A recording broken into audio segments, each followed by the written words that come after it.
Two humorous nurses would like to acknowledge the true custodians of the land in which we record our podcast, the Yorta Yorta people. We pay our respects to elders past and present and extend our respects to all Aboriginal and Torres Strait Islanders listening today. Always was, always will be Aboriginal land. We're so excited for this episode to be sponsored by eNurse. eNurse is Australia's leading one-stop nurse shop. eNurse specialises in everything a nurse or nursing student would need to survive. From comfortable, stylish and keep you cool under pressure Elitecare Scrubs to handheld study guides, nursing equipment and even a travel coffee mug for those long commutes. eNurse will be your new favourite online shop for all things nursing. Head to www.enurse.com.au and use our code HumorousNurses for a cheeky discount.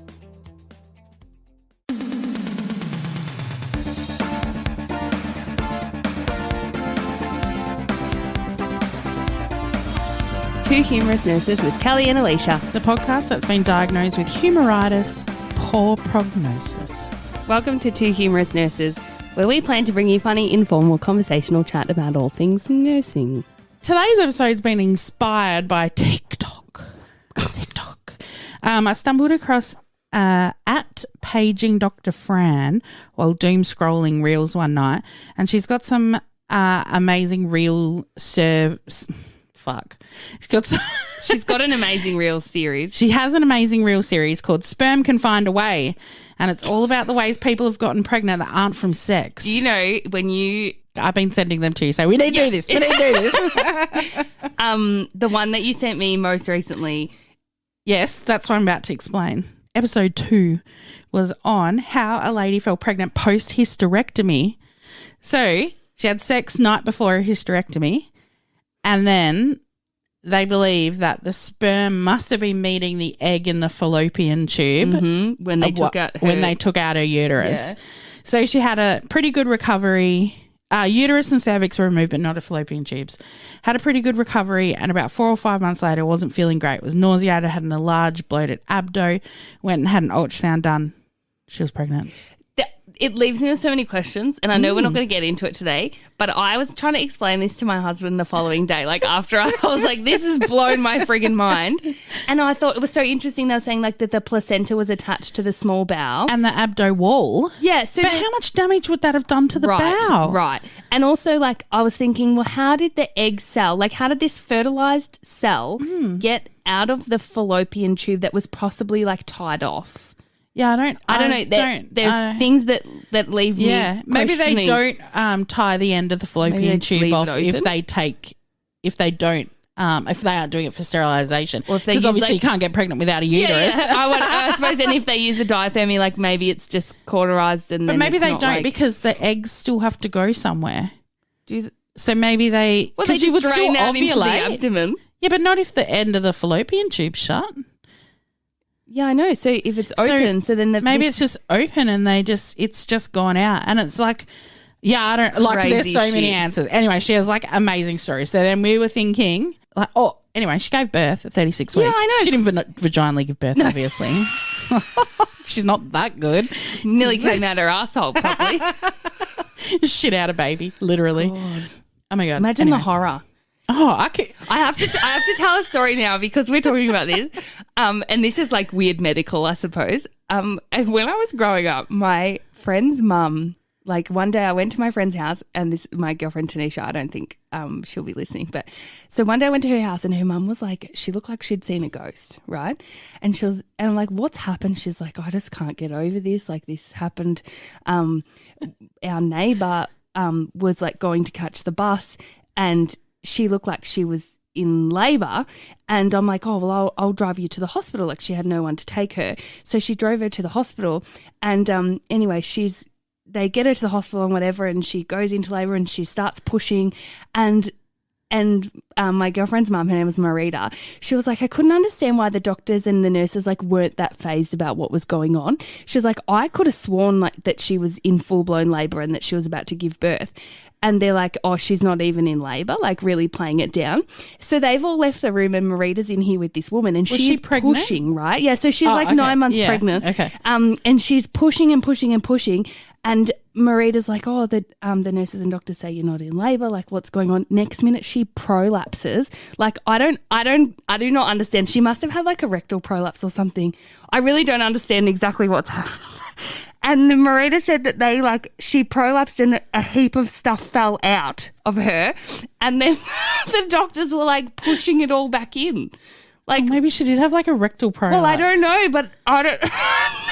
Now I think I need to know more about that, but I'll never forget her telling this story. I'm so sorry to everyone that we've just given way more questions to than answers. But if we've got them, you've got them. Like, it's not fair. I need to find out more about that. Everything. We just need to find out more. We need Dr. Fran on here to tell us more about how this shit happens. Oh my God.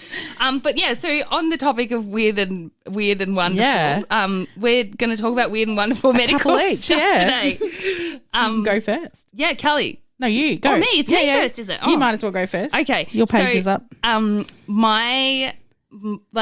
So we start researching for this and I can see that Kelly's already chosen two that she wants to talk about.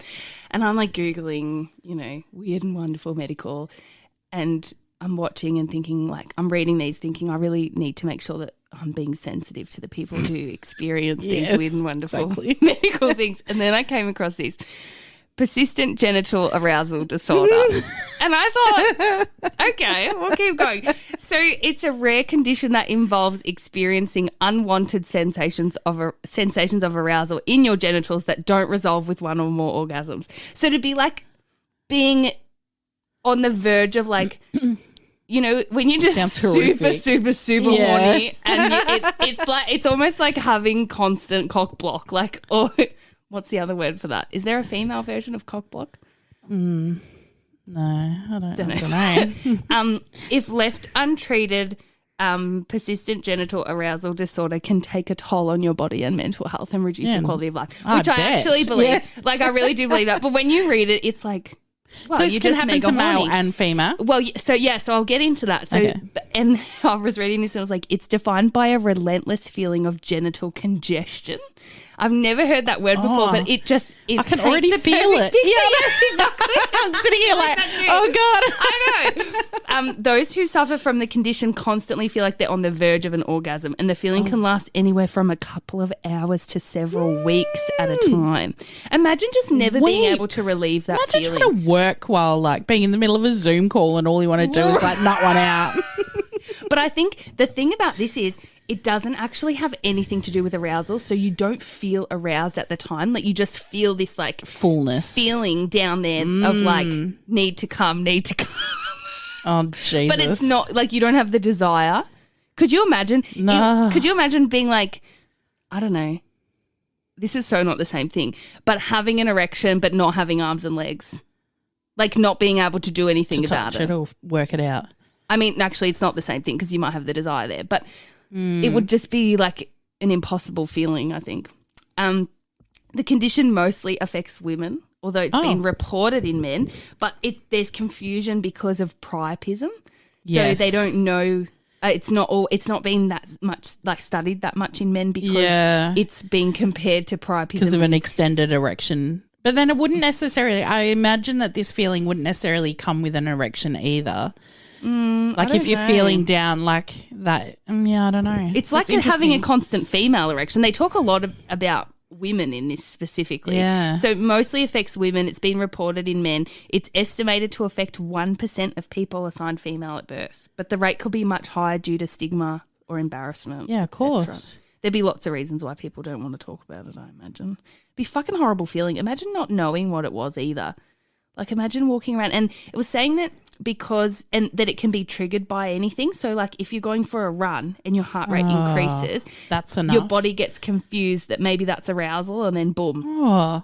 Like, it involves feelings of intense genital arousal associated with increased blood flow and heightened tension in your clitoris, labia, perineum, and anus. And get this, right? Symptoms may include pain or discomfort in your genitals, tingling in your clitoris, vaginal contractions, vaginal lubrication, and unpredictable orgasms. So you just be walking around, bit of Harry Met Sally. Oh my God. The sensations can be described as, and this is like, It just paints a perfect picture. Pressure, fullness, pounding, pulsating, throbbing, burning, tingling, itching, or pins and needles. And there's no treatment. Oh. There's no standard treatment. No. There's been some studies that some of the following drugs or interventions have eased symptoms for some people. Medications like antidepressants, antipsychotics, mood stabilizers, and drugs for nerve pain have been proven to somewhat help. Some of it's a nerve issue, isn't it? Yeah, it's interesting. I don't think they really know what causes it either. No. Psychological. There's behavioural health interventions like cognitive behavioural therapy, electro-ECT, like electroconvulsive therapy, psychotherapy, distraction techniques and validation techniques, and physical therapy interventions like pelvic floor physical therapy and massage. Rough. Ultimately, the treatments vary case by case and the condition is so new. So it was only discovered in like 2001 that they're still learning about which treatments and coping strategies work best. Well, I guess it's hard to find people that are willing to come forward.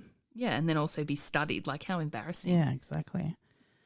I don't know that there'd be many positives to that other than your husband might think that they are really, really good in bed.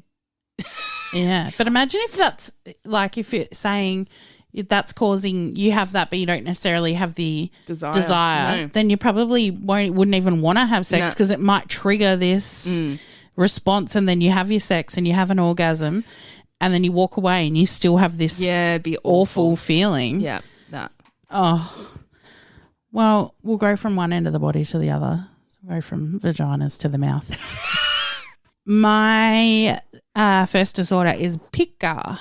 Yes. I love this. I mean, it sounds terrible. I do love learning about this disorder. Yeah, so there was a TV show a while ago about you know how like My Strange Addiction. Yeah, there's like people that eat like plaster off the wall or tissues or her husband's ashes. I saw that one. Horrifying. So it's an eating disorder that involves eating items that are not typically food and that do not contain significant nutritional value such as hair, dirt or paint. Its name originated from the Latin word for magpie.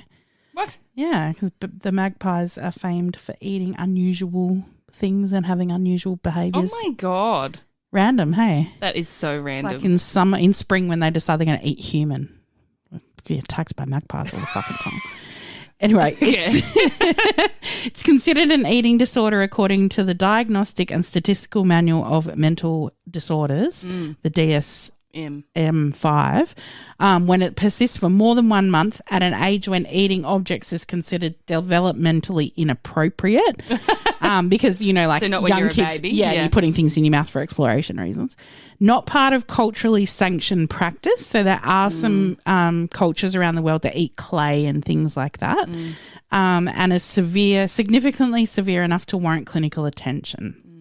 It's been linked to mental and medical disorders. So if you're just eating one stick of chalk a week, that's probably okay. But if you're eating 13 a day, probably needs attention. Yeah, exactly. Some of the disorders like stresses for psychological trauma, maternal deprivation, parental neglect and pregnancy. Pregnancy is one of the most common times that pica will develop. And I believe I had a form of it. But from inhaling diathermy smoke. I ate a lot of ice. I was obsessed with ice. Like I could not stop eating ice. Like I would eat cups and cups and cups. I mean, I still have it to this day a little bit. But when I was pregnant, it was like I loved being in hospital because I had an ice wasn't machine. Failing while you were I was severely iron deficient, and that's one of the most common symptoms. Yeah. So there's lots of different types of or subtypes of pica, and they all have cool names, which I'm never going to be able to pronounce them. Acuphasia, sharp objects. Amylophasia, purified starch. Hang on, from stop there for a corn. second. When I was reading about this, I was looking at I don't know how I got onto this, but it was like rare and odd medical findings, right? And there was a lady who swallowed a toothpick and it migrated into her liver. And then there were 17 other cases where people had swallowed toothpicks and they'd migrated into their liver. Do you think that is the most incredibly Weird. strange phenomenon. Yeah. Well, they showed, I found a picture online. It was like a bloke that he'd been eating like iron, basically like rusty nails and stuff like God. that. And when they opened up his stomach, like post-mortem, he had hundreds of screws and nails and stuff that was just embedded in his gut. Oh my God. Yeah. Anyway, sorry, keep going. Just fun fact. So there's heaps. Burnt matches is cortopriophagia. Guess what this one is. Emetophagia. Oh, eating vomit. Yeah. Oh, nah. Coprophagia. Feces. Sex? Oh, Gross. gross. I'm like sex, eating sex. Don't know. Hematophagia. Blood. Yeah. Oh, Vampirism. vampire. Yeah. Oh. So there's heaps and heaps. Phagophagia is the ice one. That's what I reckon. Oh, okay. Yep. Anyway, there's no diagnostic tests to that can like diagnose it. It's obviously just based off your There'll be a clinical assessment. yeah. But when you're in the process of diagnosing for pica, you should do accompanying test for like anemia, potential abdominal blockages, and toxic side effects of the substances that people are ingesting. I did see one on that show. A girl would break up CDs and eat them. Oh my God. Yeah, that was weird. They're so dangerous. It's they're so dangerous. And I think things like people, would eat paint and stuff off walls, and like, paint was lead based up until quite recently, really. So, that build up over time would be terrible. It often occurs with mental health disorders associated with impaired functioning, so intellectual disabilities, autism spectrum disorder, and schizophrenia. Also, iron deficiency, anemia, and malnutrition are the two most common causes of pica, followed by pregnancy. Like the body sending you a signal. Yeah, literally. And you just, if you treat the deficiency with medication, it often resolves the desire to do pica. Wow.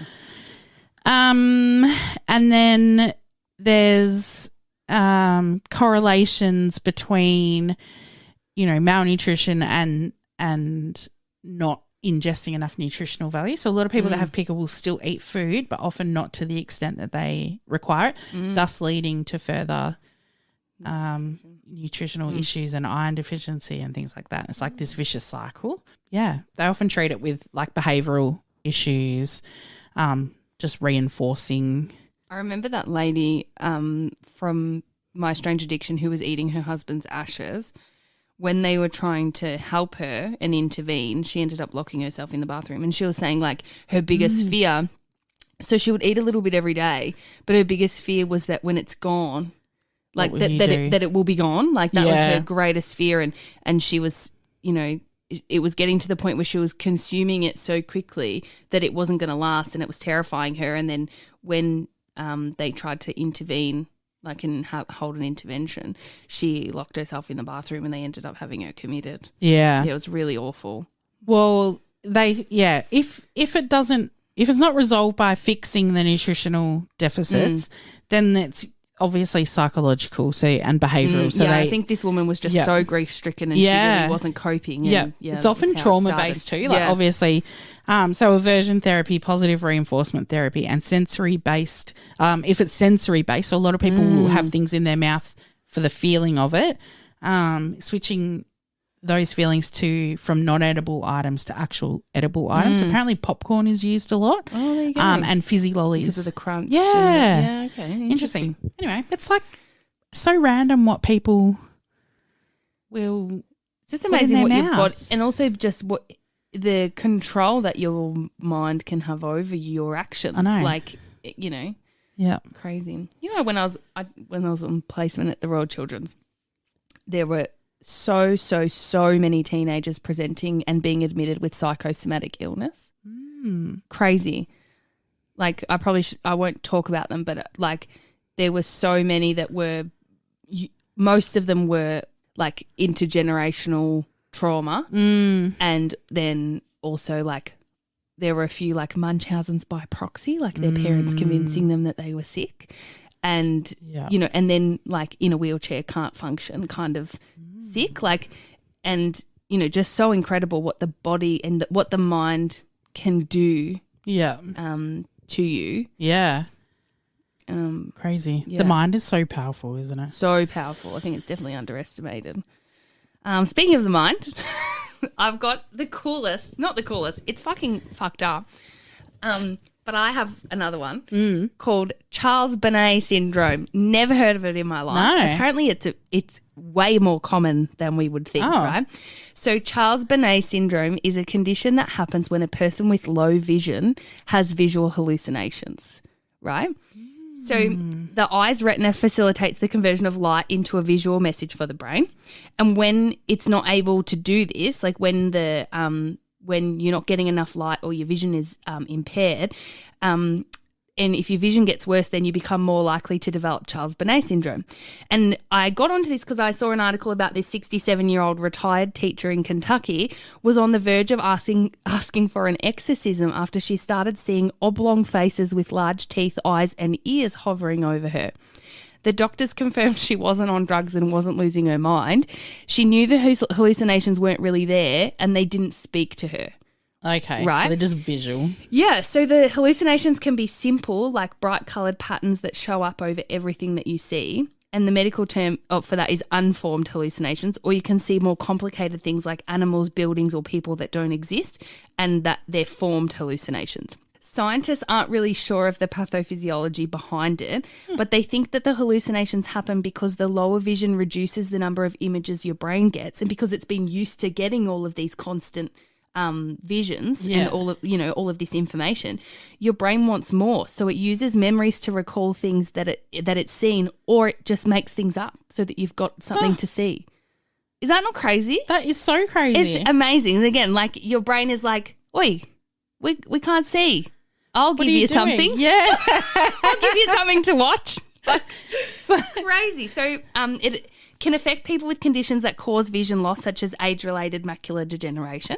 One study indicated that more than 12% of people with macular degeneration will develop Charles Bonnet syndrome. It's an estimated 1 in 2 people with severely impaired vision may develop hallucinations. 1 in 2, that's half. So is this people that have lost their vision, or even like from birth? Anyone, like age-related macular. I don't know about. Actually, I don't know if you've about not that. had vision prior. No, I wouldn't think so because the brain doesn't know any different. Of course, yeah. And Charles Bonnet syndrome can happen in anyone, but it's more frequent in patients 80 years or older, which is awful. Like, could you imagine? Because they'll just be put down to being I think they're crazy senile or delirious or dementia or something. And then I think, fuck, how many of our patients have hallucinated and we've just thought that it was a side effect of their drugs or a side effect of something their else, delirium, and really it's their eyesight. Crazy. There's no cure. Oh, there never is there? But they've tried providers have tried medications, but they don't work. Yeah. Antipsychotics and things don't work because it's the brain literally just saying, look at this. Yeah, hey, check this out. I can do this. Woo. Look how clever I am. The brain just flexing, isn't it? Yeah, the brain like saying to the eyes, I can make you see this. I feel sorry for your eyes. Here. Yeah. Are you missing this? Symptoms do often improve with time, possibly because your brain becomes more used to receiving fewer images to process. However, it can take years for the hallucinations to stop. That's crazy. Isn't it? I just thought that one was so interesting, like something we'd never even thought of. And I've never heard a doctor mention it, or like in all the old people I've nursed that have hallucinated, one person's been like, oh, they've got low vision, it could be this. Like never considered. And 1 in 2 people, 1 in 2 with severely impaired delusion, like in vision, 1 in 2 people. I'm leaving that in. My turn. That is those are huge odds. Like when you get old, so much stuff happens. You have like a 1 in 2 chance of heart disease, a 1 in 2 chance of Charles Bonnet syndrome, 1 in 2 chance of fucking cancer. Like you're like literally half dead when you get older. It's terrifying. Do you know what it reminds me of? I don't know if you've seen Anastasia, but you know Rasputin, how he's been like dead for 100 years and he comes back together and all his like skins falling off and all these muscles break and then his head comes off and he puts it back on. That's how I picture old age. Like just one more thing breaking down. And then one of his eyes like rolls out of his head and he just pops it back in. Like that's how I see aging. Wake up in the morning. Oh, look, today's a visual hallucination day. Oh, tomorrow it's bloody a heart attack. Oh, God. Stroke it is soon. All in a day of being old. Are you the type of nurse that works smart, not hard? You make sensible choices and never look back. Financially savvy and understand practicality. You bathe.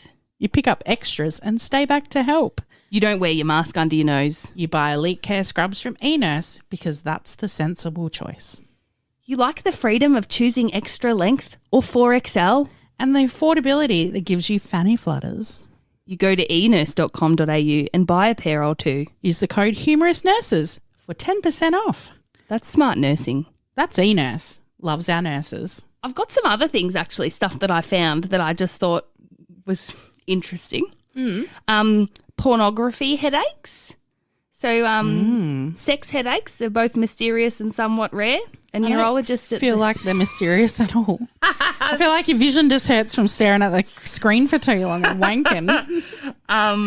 There's a neurologist at the University of California, San Francisco School of Medicine, said 1% of the population may suffer from so-called primary sex headaches. Yep, sudden headache at the point of orgasm. Unlucky. Yeah. That'd be distracting. Imagine like being about to come and then go, oh, my head. God. Migraine. There was a soy sauce overdose. A kid got dared to drink a bottle of soy sauce and he had a heart attack. Yeah. Well, he ended up had a seizure and had a coma and ended up in a coma actually. Yeah. One woman had a twisted esophagus. Like it literally, the picture, look at this. What the fuck? Yeah, so it twisted up like a corkscrew. And they're saying that that your esophagus is meant to have, there's parts of the muscle that contract as the other part relax, while all of hers contract at the same time. Ooh. Yeah, so really interesting. No cure for that one, unlucky. This one, some woman developed a cataract in the shape of a star, and there's a picture over here too, you can have a look. Oh, cute. Yeah, very cute. Anyway. Cute medical condition. One guy got a hairy eyeball. Ooh. He got a tumour in his eye. It was he had a benign tumour on his eye, this guy in Iran. And by the time he was 19, the tumour had grown to about 1/4 of an inch thick and started sprouting hair. The hairs look like they're about 2 centimetres. Gross. Anyway. Imagine plucking your eyeball. Oh, this guy had it. Okay, then there's a guy who got a tattoo on his penis. He was also from Iran. This guy paid a tattoo artist to put the letter M for his girlfriend and then the Persian phrase for good luck with your journeys, which I thought was a bit strange. Anyway, on his penis.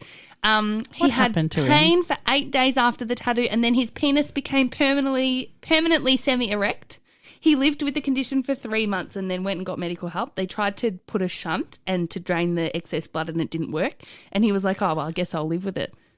So that's it. He's living with a semi-erect penis. Okay. There was a woman who drank only soft drink for 15 years. I think she drank about 2 litres a day. She was a 31-year-old who was sent to hospital after she fainted and she had catastrophically low potassium. Shocking. And she was in an arrhythmia. Did she drink like diet soft drink? Did it say? Cola and no other liquids every day since the age of 15. Wow. Yep. Surprised she didn't have like terrible osteoporosis and She's gut only issues. 31. Yeah, I know, but like if you've never ingested anything else. 1 week after dropping her soda habit, her heartbeat and potassium returned to normal. No lifelong damage. There you go, everyone. Get on the Coke. Do not. No, I'm joking. We talked about the toothpick in the liver. Necrotic ulcer caused by a kitten. A teenager in the Netherlands was left with so she's got a massive necrotic wound. Cats are bad. From a cat scratch. Cats are bad. Yeah, there's just a few rando ones that I thought were... I have one last one. Oh, do you? A little weird one. Yes. Alice in Wonderland syndrome. God, I'm so curious about this. Yeah, curiouser and curiouser. Is that from Alice in Wonderland? Oh, I'm late. It's a very rare condition that disrupts your brain's ability to process sensory input. I already have that. I walk into walls everywhere I go. Oh, God.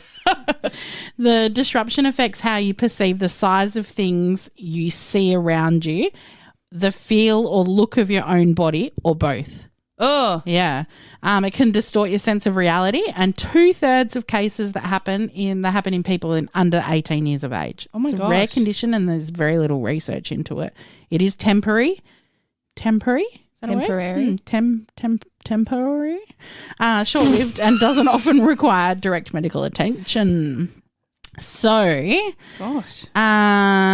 it's often caused by things like migraines, seizures. I've done this all backwards, so I've got to scroll down. The use of psychoactive drugs. Oh. Epstein-Barr syndrome. Yeah.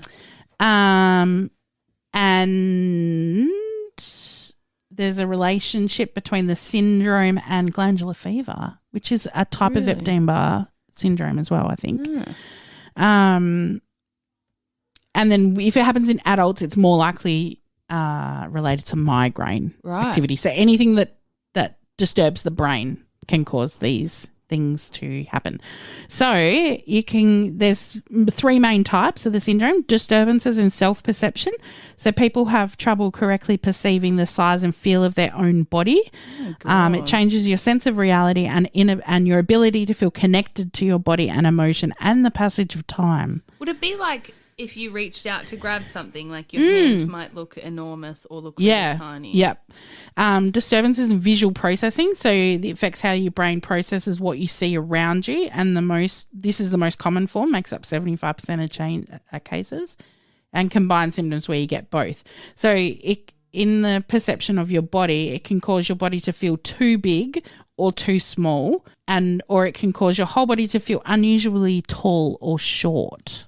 I feel like it sounds like, when you go to like a fun house, there's like those magic mirrors that like warp you and the things around you. Like, I feel like that's what it would feel like. Yeah. So there's derealization, which is like a form of dissociation where you feel disconnected from the world around you. God. Depersonalization, which is the type of disassociation that makes you feel disconnected from your body, thoughts or feelings.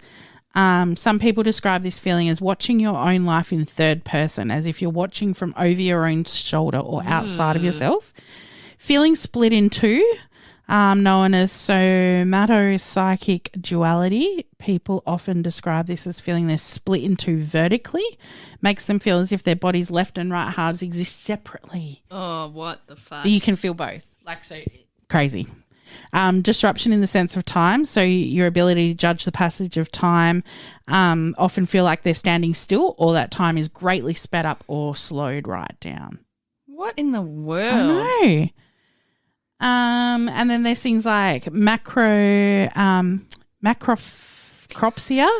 objects may appear larger, or micropsia, where it may appear smaller.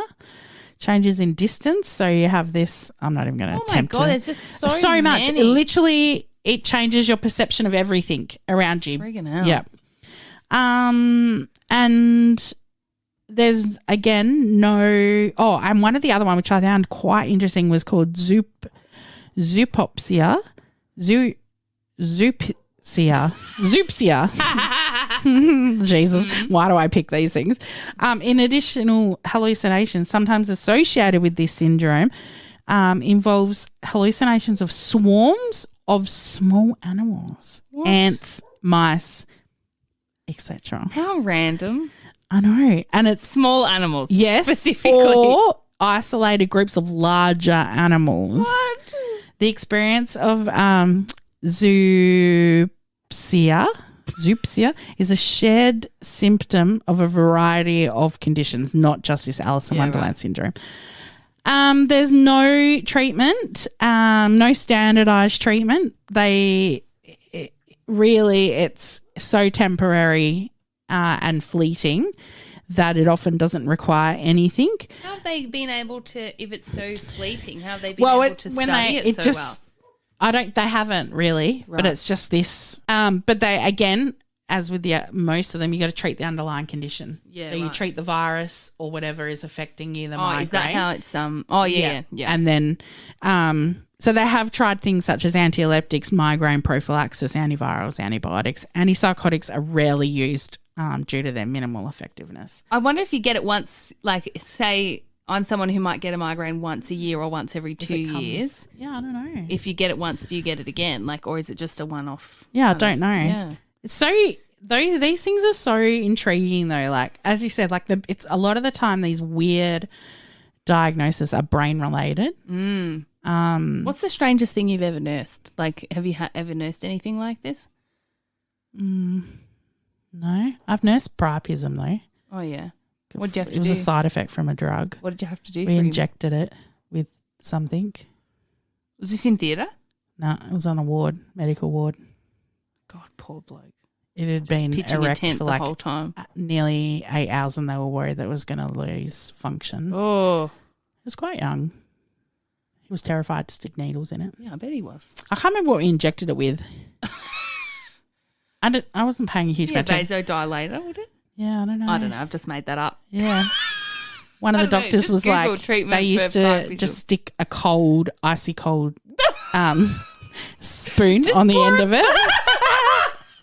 Just pour a bucket of water down his, like bucket of cold ice water down his pants and see what happens. He would have done all that. He would have done the cold shower and probably tried smacking it or something. Go down. No, I don't think I've ever really nursed anything completely random. I mean, we've had times where when I was in Broome, we had this girl come in and she had she was so unwell and all her obs and everything were okay. And we just couldn't work out what was wrong with her. And then the doctor was like, I wonder if she has blah, blah, blah, which is a condition. It's not called blah, blah, blah. Obviously, I can't remember the name of it, but it's like a condition that you get from the soil in one particular area in the Kimberley. It's like a bacterial infection. Yeah, but not that. Yeah. And he's like, I saw a case of this the other week. I wonder if it could be that. And so we tested for it, and it was. Oh. It was this, yes. Yeah. And you just treat it with specific antibiotics and it just passed. Yeah, but right. Yeah, it was like one of those things where like right doctor, right time, had just previously seen it for some reason stuck in his head. Yeah. Was like, oh, she was from that area. Like we almost need to do a whole episode on migraines or a whole episode on psychosomatic illness because there's so many different ways that they can present. Yeah. And I had a patient who had a migraine and the migraine was so severe that they had a respiratory arrest.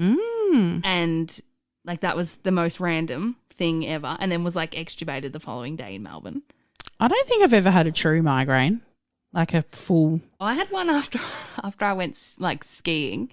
So we drove up to Bulla, and I got so car sick on the way up and on the way home, and then we got there and we were skiing, and that was all great. Had a great time and like stacked like so many times and whatever, and like tumbled down this freaking mountain, and then.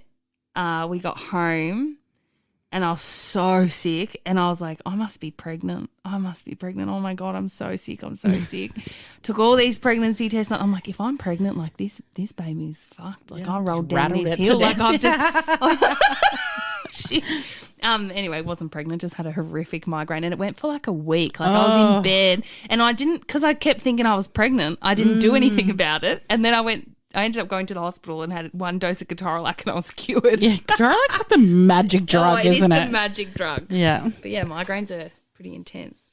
If you've ever heard of a weird diagnosis or you've nursed someone with a weird diagnosis, send us a DM. Yeah, we'd love to know what you've nursed, what you've seen and what, if it's something. I feel like there's things that just stick with you. Yeah, absolutely. I'll never forget a patient who lost the last 20 years of their memory after their brother died. So their brother died.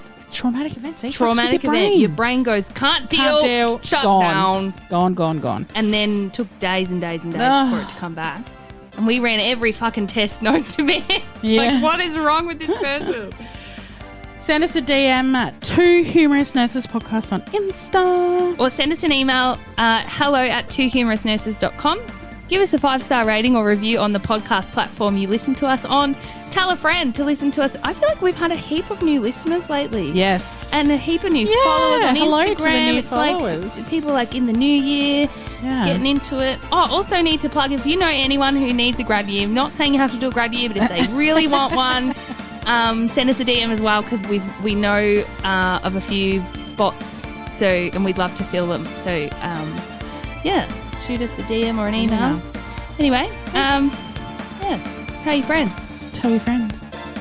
Bye. Bye.